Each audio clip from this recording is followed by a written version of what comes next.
Shalom, peuple de Dieu. Shalom, shalom. Shalom à tout le monde. Shalom, shalom. C'est bel et bien moi, votre serviteur et serviteur du Seigneur Jésus-Christ, Persin Silim Sikou, les choix de Dieu. Je suis encore une fois de plus là pour une nouvelle vidéo dans laquelle je vais encore traiter un sujet pertinent. C'est pourquoi je vous prie de me suivre avec beaucoup d'attention pour savoir de quoi il s'agit dans cette vidéo. Oui, bien aimé les Seigneurs, le thème que nous allons exploiter dans cette vidéo est le suivant. Est-ce que le Seigneur Jésus-Christ nous a recommandé de fêter sa naissance? De fêter en fait le jour de sa naissance. Est-ce que le Seigneur Jésus-Christ nous a recommandé cela? Parce que je vois beaucoup de gens fêter la naissance du Seigneur Jésus-Christ sous prétexte qu'il était né le 25 décembre. Et les gens se mettent à fêter cela sous prétexte que c'est la date de naissance du Seigneur. Est-ce que lui-même, le Seigneur Jésus-Christ, nous avait recommandé de fêter sa naissance? C'est ça la question que nous devons nous poser. Je ne crois pas qu'un chrétien peut être mêlé dans des choses qui ne trouvent pas de sens dans la Bible. Dans des choses qui sont un peu floues. Dans des choses qui ne trouvent pas fondement dans la Bible. Et vous trouverez quelqu'un qui se dit être chrétien, se mêler dans ce genre de fêtes. Sans être rassuré que cela a un fondement dans la Bible. Je ne crois pas qu'un chrétien peut se mêler dans des bêtises comme ça. Un chrétien, c'est quelqu'un qui vérifie les Écritures. Comme il est écrit dans le livre des Actes des Apôtres, chapitre 17, à partir du verset 11. Ces Juifs avaient des sentiments plus nobles que ceux des Thessalonites. Ils ont reçu la parole avec beaucoup d'empressement. Avec beaucoup d'empressement. Ils examinaient les Écritures chaque jour pour savoir si ce qu'on leur disait était écrit, mentionné dans ce livre. Donc ce qu'un chrétien peut faire avant de se mêler dans quelque chose, c'est d'abord de vérifier si cela trouve un fondement dans la Bible. Faites très attention mes frères et sœurs chrétiens. Faites très attention, ne vous mêlez pas dans des choses qui ne trouvent pas fondement dans la Bible. Est-ce que le Seigneur nous a vraiment recommandé de fêter sa naissance? Est-ce que cela est juste dans la Bible? Nous constatons que le monde nous a établi une date sous prétexte que Jésus-Christ était né le 25 décembre. Est-ce que cela est mentionné dans la Bible? C'est ça la question que vous devez vous poser. Est-ce que vous avez déjà trouvé cette date le 25 décembre dans la Bible? Mentionné noir sur blanc que Jésus-Christ était né le 25 décembre. Est-ce que vous avez déjà trouvé cela dans la Bible? Est-ce que vous avez déjà trouvé cela dans la Bible, bien aimé Seigneur? Moi, je n'ai pas encore trouvé cela. Et je le dis ouvertement que cela n'a jamais été mentionné dans la Bible. Parce que jusqu'à présent, je n'ai jamais trouvé ça dans la Bible. Noir sur blanc que le Seigneur Jésus-Christ était né le 25 décembre. Je n'ai jamais trouvé ça dans la Bible. C'est pourquoi je dis que cela n'est pas juste. Bien aimé Seigneur, entre nous, s'il est vrai de fêter la naissance du Seigneur Jésus-Christ, qui allait être la première personne pour fêter cela? N'est-ce pas que ça devrait être lui-même Jésus-Christ? Donc si il devait avoir une personne habilitée à organiser ce genre de fête, ça allait être le Seigneur Jésus-Christ lui-même. Chose étonnante, le Seigneur Jésus-Christ n'a jamais organisé une quelconque fête d'anniversaire à son sujet. Y compris ses disciples, après sa résurrection, n'ont jamais fait cela. Et non plus ont fait cela. Alors pourquoi toi et moi devons-nous fêter cela? Si lui-même, la personne concernée, Jésus-Christ, n'a jamais organisé une telle fête, pourquoi toi et moi devons-nous fêter cela? Qui nous a recommandé cela? C'est ça la question que vous devez vous poser, bien aimé Seigneur. Ne soyez pas des personnes qui aiment des fêtes, qui se mêlent dans toutes choses. Ne soyez pas les chrétiens qui se mêlent dans toutes choses, comme les païens. Ne vous mêlez pas dans toutes choses. Et surtout, des choses qui cadrent en l'honneur du Seigneur. Faites très attention. Si quelqu'un vous dit quelque chose en l'honneur du Seigneur, faites très attention. Vérifiez cela dans la Bible pour savoir si cela est juste. Parce que toute révélation doit toujours avoir un fondement dans la Bible. Il ne peut jamais avoir une révélation qui ne trouve pas fondement dans la Bible. Cela n'est pas juste. Il ne peut jamais avoir une prophétie qui ne cadre pas avec la parole de Dieu. Donc la Bible est une référence pour nous. Faites très attention, mes frères et sœurs, sur ce qui concerne le fait en l'honneur de notre Seigneur. Faites très attention. Bien-aimés Seigneur, j'aimerais vous pousser à réfléchir un peu. J'aimerais vous pousser à la réflexion. Faites travailler votre intelligence. Si le Seigneur Jésus-Christ était né le 25 décembre d'une certaine année, il serait notoire que le premier jour de l'année soit le 25 décembre. C'est ce qui est juste. Parce que sa naissance, l'an 0, est un repère pour nous, pour notre ère, pour notre époque. Donc c'est la naissance de Jésus-Christ qui est un repère pour notre époque. Si nous sommes en 2023 et que nous devons commencer par l'an 0, donc l'an 0 marque la date de naissance du Seigneur Jésus-Christ. Donc la naissance du Seigneur Jésus-Christ était un repère pour notre époque. Maintenant, si la naissance du Seigneur Jésus-Christ était un repère pour notre époque, donc il est notoire que le premier de chaque année soit le 25 décembre. Or, cela n'est pas le cas. Vous comprenez qu'il y a un mensonge dans tout cela. Vous comprenez que c'est un mensonge. Or, le premier de chaque année, c'est le 1er janvier. Chose étonnante. Si le Seigneur Jésus-Christ était né le 25 décembre, il serait notoire que le 25 décembre de chaque année soit le premier jour de chaque année. C'est ce qui est juste. C'est ce qui est juste. Réfléchissez un peu, bien, Seigneur. Ne soyez pas dans l'aveuglement. Ne continuez pas à demeurer dans l'ignorance. Ce n'est pas un péché d'être dans l'ignorance à un certain moment.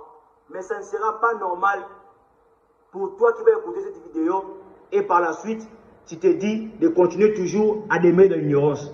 À moins que tu ne sois pas un chrétien. À moins que tu ne fais pas partie des personnes prédestinées à être sauvées par le Seigneur Jésus-Christ. Prédestinées à faire partie de notre royaume. Si tu fais partie de ces gens qui sont prédestinés pour le royaume du Seigneur, en écoutant cette vidéo, j'aimerais que le Seigneur puisse t'éclairer de manière à ce que tu ne puisses plus demeurer dans l'ignorance. Donc, vous comprenez que c'est un mensonge. Le Seigneur Jésus-Christ n'avait pas, donc le Seigneur Jésus-Christ n'était pas né le 25 décembre d'une certaine année. Si cela était le cas, le premier jour de chaque année devrait être le 25 décembre. Or, cela n'est pas le cas. C'est que c'est un mensonge. Or, nous les chrétiens, nous ne sommes pas appelés à demeurer dans le mensonge. Parce que le père du mensonge, c'est le diable. Selon le livre de Jean, chapitre 8, verset 44, le père du mensonge, c'est le diable. Donc, ne continuez pas à croire à ces mensonges. Ne continuez pas à fêter cette date qui est basée par les mensonges, qui est inspirée par le diable. Cette date qui est en l'honneur des païens et non en l'honneur de notre Seigneur. Parce que cela n'est pas juste dans la parole du Seigneur. La Bible ne nous a pas mentionné la date où le Seigneur Jésus-Christ était né. Donc cela n'est pas mentionné dans la Bible.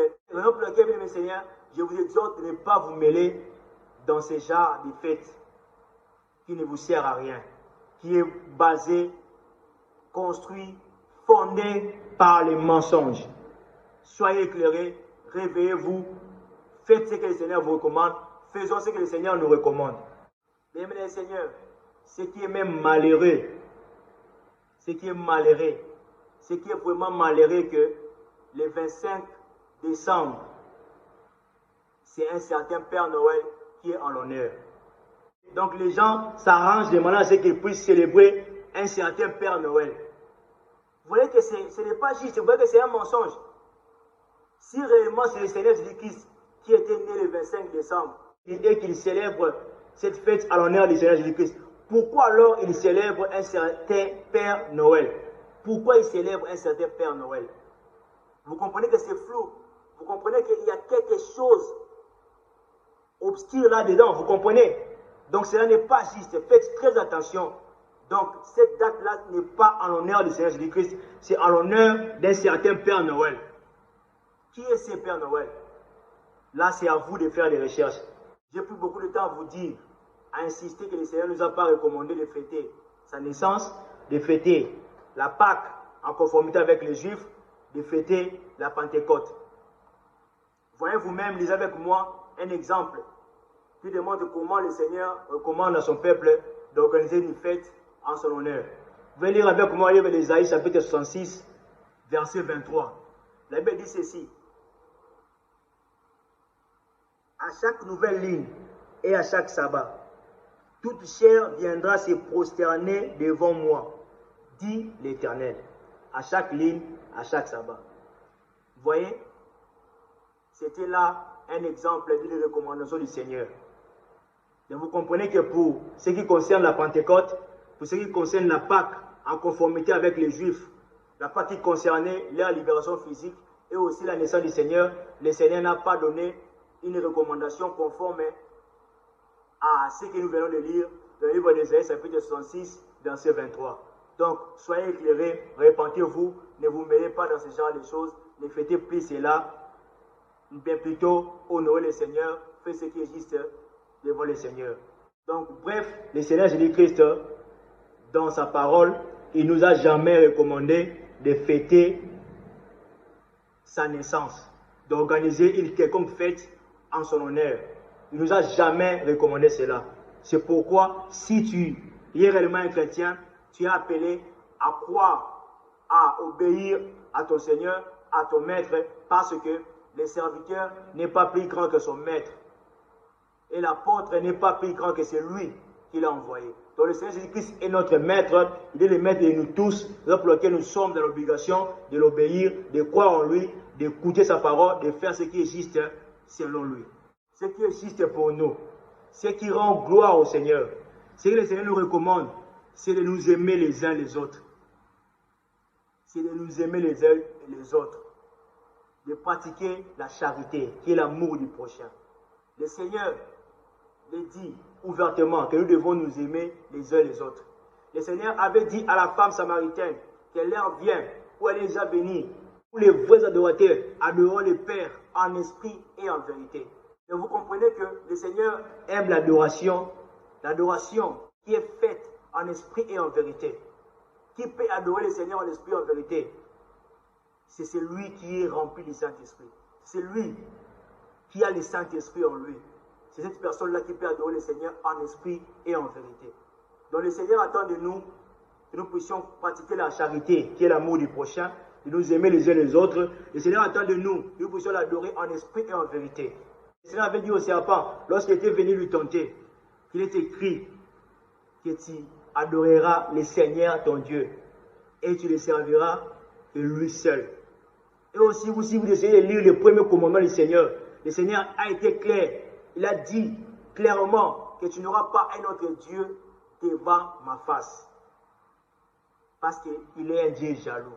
Donc vous comprenez que ce qui est le plus important pour nous, ce n'est pas de chercher à fêter la Pâque, à fêter la Pentecôte, à fêter la naissance du Seigneur Jésus-Christ, qui n'est pas juste dans la Bible, à fêter une quelconque fête en l'honneur du Seigneur. Mais ce qui est juste pour nous, c'est de continuer à nous rassembler c'est de continuer à nous rassembler pour la prière, organiser des cultes, dans ces cultes, lors de ces cultes-là, lors de ces rassemblements. Nous devrons rompre les pains et prendre la coupe en mémoire du Seigneur pour annoncer sa mort jusqu'à ce qu'il vienne. C'est ce qui est juste. Donc le Seigneur aime l'adoration, le Seigneur aime la louange, le Seigneur aime que nous puissions demeurer dans l'amour, que nous puissions nous aimer les uns les autres. C'est ce qui est juste. Toutes sortes de fêtes liées en son honneur n'est pas juste, ne servent à rien. Parce que le Seigneur ne nous a pas recommandé cela. Dans l'Ancien Testament, il avait ordonné aux Juifs de se prosterner devant lui à chaque ligne, à chaque sabbat. Mais dans la Nouvelle Alliance, le Seigneur nous recommande juste de pratiquer l'amour du prochain, d'être rempli du Saint-Esprit, de marcher dans sa crête, de l'adorer en esprit et en vérité, de ne servir que lui seul et d'adorer que lui seul. Vous comprenez ce qui est juste? Donc, continuons à nous rassembler, adorons le Seigneur chaque jour, pendant que nous avons la possibilité de l'adorer, pendant que nous avons la possibilité de nous réunir, de nous rassembler pour la prière, adorons le Seigneur, célébrons le Seigneur, prosternons-nous devant sa présence, prosternons-nous devant sa gloire, devant sa présence lors de la prière, adorons le Seigneur en esprit et en vérité, c'est ce qui existe. Donc sortez de cette ignorance, ne vous mêlez plus dans ce genre de fêtes qui ne servent à rien, qui ne donnent pas gloire, qui n'honorent pas notre Seigneur. Donc vous comprenez ce qui existe pour le Seigneur. Ne vous mêlez plus dans les futilités, mais rendons la gloire au Seigneur selon qu'il nous recommande de lui rendre gloire. Ne vous mêlez plus dans les distractions inutiles, ne soyez plus dans la confusion, mais plutôt élevons le Seigneur, donnons-lui la première place qu'il mérite, parce qu'il est digne d'être célébré, il est digne d'être élevé, il est digne d'être exalté, il est digne de recevoir la gloire, la louange. C'est pourquoi il dit dans le livre d'Hébreux, chapitre 13, verset 8, Jésus-Christ est le même hier, aujourd'hui et éternellement. Que le Seigneur bénisse sa parole, que le Seigneur puisse vous éclairer à travers cette vidéo, afin que vous puissiez croire à sa parole. Obéissez au Seigneur avant qu'il ne soit trop tard, parce que c'est lui qui va gérer le monde. C'est Jésus-Christ qui va gérer le monde. Faites très attention. Vous n'aurez aucune raison à donner le Seigneur lors du jugement. C'est pourquoi je vous appelle à la repentance. Vous qui commettez ces choses, faites très attention avec ce que vous faites. Soyez conscients de ce que vous commettez comme acte. Croyez au Seigneur, repentez-vous. Vous qui n'avez pas encore été baptisés, faites-vous baptiser au nom du Seigneur Jésus-Christ pour le salut de vos âmes. Et observez les Écritures, obéissez la parole de Dieu, conduisez-vous, marchez dans la crainte du Seigneur, que le Seigneur vous remplisse de son esprit, que le Seigneur vous fortifie, que le Seigneur vous convainc à travers ces messages pour que vous puissiez faire une repentance sincère et que vous puissiez revenir à lui, lui qui est le bon berger, lui qui dit « Venez à moi, vous tous qui êtes chargés et fatigués ». Que le Seigneur puisse bénir notre pays, que le Seigneur puisse bénir tous ses enfants, que le Seigneur puisse se souvenir de nous, que le Seigneur nous protège, que le Seigneur puisse bénir sa parole. Shalom, à nous revoir dans la prochaine vidéo.